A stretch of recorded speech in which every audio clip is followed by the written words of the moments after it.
السلام علیکم ورحمۃ اللہ وبرکاتہ۔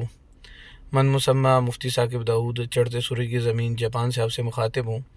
آج کئی سارے حضرات نے مفتی منظور مینگل صاحب کی ویڈیو بھیج کر اس حوالے سے پوچھا ہے کہ کیا ان کی ہوئی بات یہ گستاخی کے زمرے میں آتی ہے یا نہیں آتی ہے۔ اس سلسلے میں ہماری گزارش یہ ہے کہ جب اس طرح کی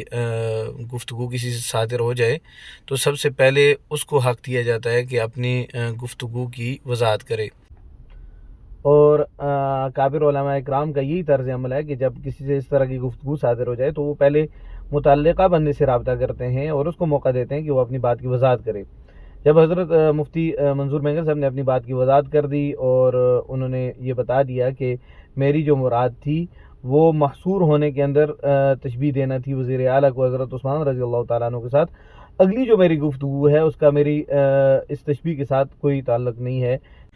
اور اسی کے ساتھ ساتھ میری علماء اکرام اور خصوصاً مفتی منظور مینگل صاحب سے یہ مؤدبانہ گزارش ہے کہ گفتگو کے اندر احتیاط برتا کریں، اور نجی جو مجلسیں ہوتی ہیں اس کی ریکارڈنگ کسی کو نہ کرنے دیا کریں۔ ہاں، اگر کوئی سوشل میڈیا ایکسپرٹ ہے تو وہ بے شک ریکارڈنگ کرے، اس کو پتہ ہوگا کہ کون سی چیز میڈیا پر کس طرح سے ڈالنی ہے اور اس کا کیا تاثر جائے گا۔